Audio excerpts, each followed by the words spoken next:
The hero of our story, named David, was a handsome young man and a capable student, attracting the glances of all the girls at school. But the guy's heart was given to one single young lady who captivated him with her beauty and charm. David rejected the attentions of other girls, explaining this with his deep and mutual love. He considered his beloved a real school prom queen, the dream of all young men, and was proud of his chosen one named Mary. Despite his outward happiness, David had to work hard to provide a decent life for his girlfriend and fulfill her wishes. Once in dire need of money, he even begged to be accepted for any job, offering his services. David, despite excellent grades and coming from a simple family, tried to earn money with all his might, by tutoring, working as a waiter, and even as a courier. The young man liked to repeat the proverb that a man is ready to do any feat for the sake of a woman who loves him, and a woman tries to be attractive to her chosen one. David's sharp mind helped him not only in his studies, but also in various games, for which he showed remarkable talent. But in love, everything was not so simple. One day, unexpectedly, the system notified David that he had successfully passed the most difficult test, noting his record time in leadership. The system invited David to enter the dangerous world of the post-apocalypse, warning that death in the game means death in real life. However, David decided that the longer he could stay in the game, the more valuables he could get, because he was used to difficulties. The young man had a hard time believing in the reality of what was happening, trying to comprehend the information received and the proposal of the system. But in the end, he agreed to take the risk. Immediately after this, the system announced the imminent start of the post-apocalypse in 4 hours, calling on David to be prepared and collected.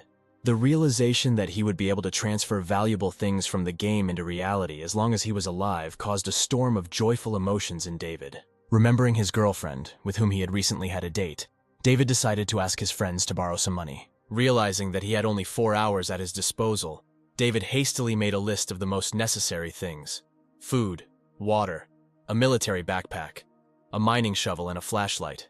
He was met at the house by Andrew and Kevin, surprised by their friend's long absence and impatient to hear the latest news. Andrew sarcastically remarked that the beautiful Mary takes up all of David's free time, hinting at their romantic relationship. Confused, David asked his friends to lend him money, explaining that he really needed it right now. Kevin, making fun of David, noted that despite his outstanding mind, his friend's intelligence plummets when he sees Mary. Having given all the money he and Andrew had, Kevin advised them to spend it not only on gifts for Mary, but also on food for themselves. Andrew assured that David could return the money at the earliest opportunity and not to worry about it now.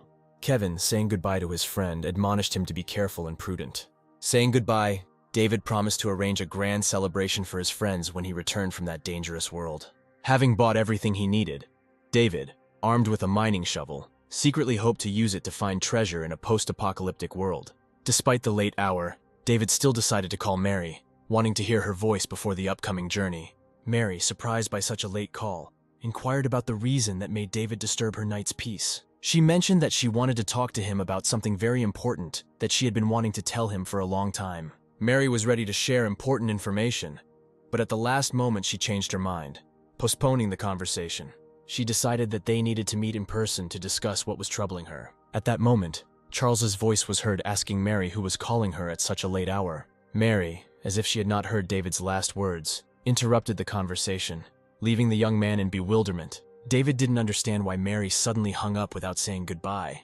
Realizing that the time had come, David collected all the necessary things and prepared to travel to an unknown world. Counting on 7 days' worth of food, David decided to carefully explore the surrounding area, hoping to discover something valuable. Being in a post-apocalyptic world, David could not get rid of the thought of a possible collision with zombies. David, full of determination and youthful excitement, began to explore this world full of secrets and dangers. He felt like a hero of a computer game, plunging with interest into the atmosphere of a post-apocalyptic world. The system gave David his first piece of advice on surviving in the zombie world: you should always keep a mining shovel handy. David tried to clarify with the system what kind of dangerous situations were being discussed in the post-apocalypse and what this talking program meant. But in response, the system only hinted that soon the player David himself would find out about everything. But for now, one should be extremely careful, and this was its second important advice.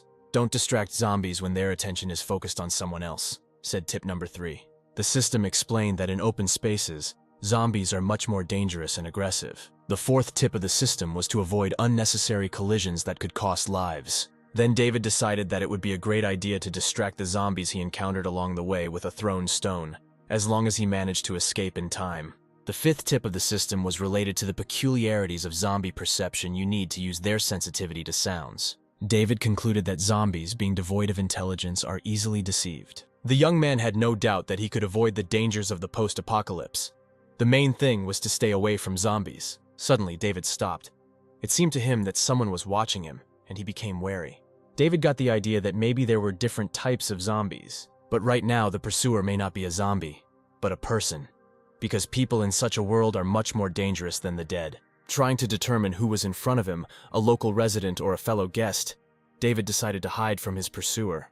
He reasoned that regardless of whether it was a person or a zombie, the purpose of the pursuit was the same: to kill and rob. Noticing a building with a single entrance, David decided to take refuge in it, hoping for an advantageous position for defense.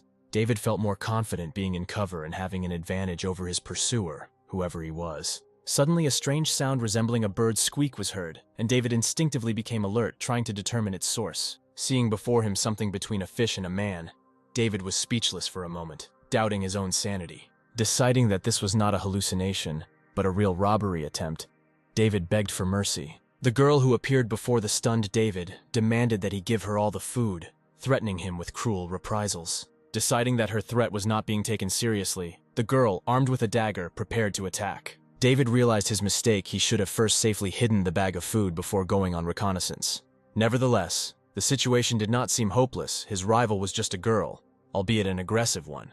An unexpected attack from a stranger became a signal for David for his further active actions. But suddenly, with a sharp movement, the girl struck David with a strong kick, throwing him against the wall. She warned David that one careless move would cost him his life, and she would not hesitate to cut his throat. David decided to take a risk and offered to cooperate with the girl, assuring that his supplies were enough for two. The mention of canned meat instantly interested the girl, arousing her genuine interest.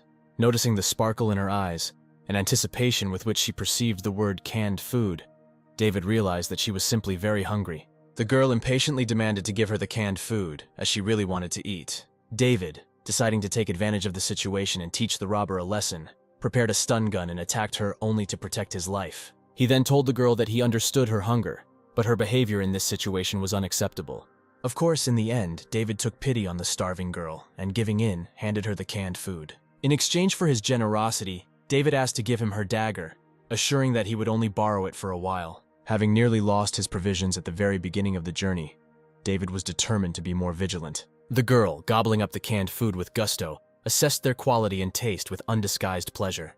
She tried to guess who this generous stranger was, who turned out to be so inexperienced in the post-apocalypse world. After this incident, David, understanding the need to find a safe shelter as soon as possible, became convinced that the people here are worse than any zombies. Suddenly, rude male voices were heard, demanding to give up all the things without exception. Unknown bandits promised to spare David if he complied with their demands and gave up food supplies and weapons. David thought with annoyance that the noise had attracted new troubles to him, and his journey had gotten off to a very bad start. He understood that there was practically no chance of salvation, because 3 attackers, armed and aggressive, surrounded him from all sides.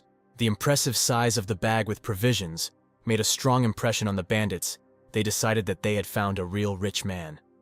Suddenly, one of the bandits screamed in pain, and not surprising, because David wounded him with a knife when he began to fight off those guys. The second bandit ordered the wounded man to quickly stop the bleeding, fearing that its smell would attract zombies. David took the incident as an excellent chance to escape and took to his heels. Not yet accustomed to the dangers of the new world, he understood that the post-apocalypse turned out to be much worse than he thought. Suddenly, our hero realized that he had reached a dead end, and now they would definitely catch up with him. Would it really all end before it even began? The gang leader threateningly shouted after David that now he would definitely not be able to escape reprisals. One of the bandits, furious that someone dared to attack them, wanted revenge and to tear off David's hand. At this time, the same girl appeared and ironically noticed that the guy was behaving like a naive beginner. The gang leader, interrupting the pursuit, ordered his accomplices not to kill David too quickly. He planned to scare David properly and demonstrate to the unfortunate man the full power of the Tiger Head gang.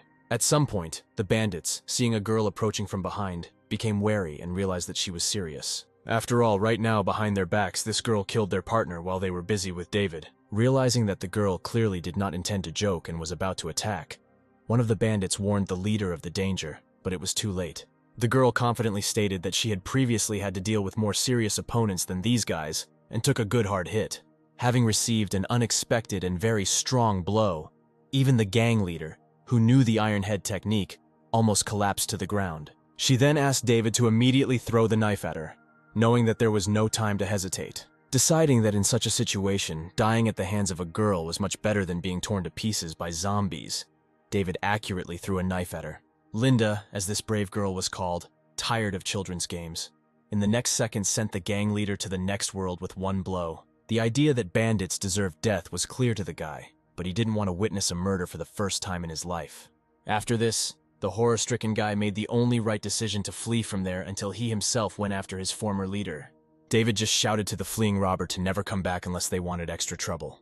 Without missing a beat, Linda ordered him to follow her if he wanted to live, adding that now was not the time for stupid questions.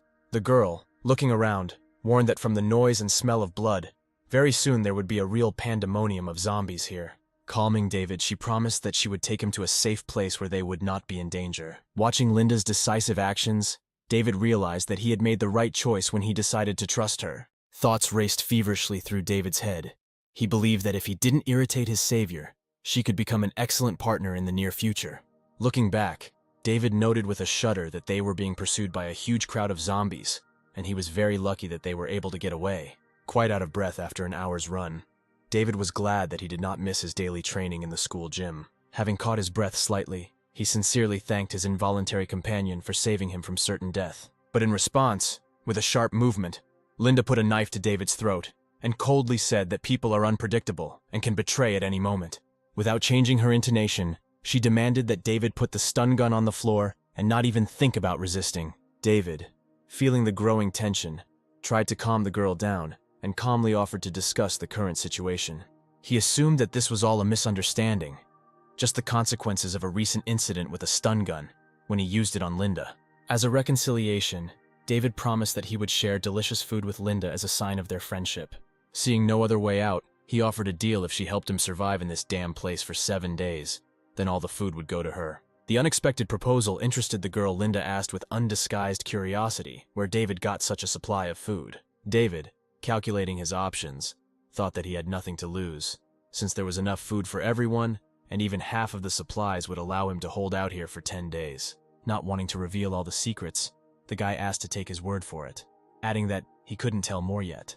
He promised to generously thank the girl if they met here in 7 days. Watching the guy, Linda caught herself thinking that she should have killed him long ago. Surprisingly, David agreed to leave her food and water, something no ordinary person in this world would do. Linda, after thinking a little, agreed to peace, but first decided to clearly define the boundaries. Abruptly cutting off David's attempt to get closer, the girl coldly declared that the next room belonged to her, and he had no right to enter there without permission. Quickly giving in, David agreed with the rules, because he understood perfectly well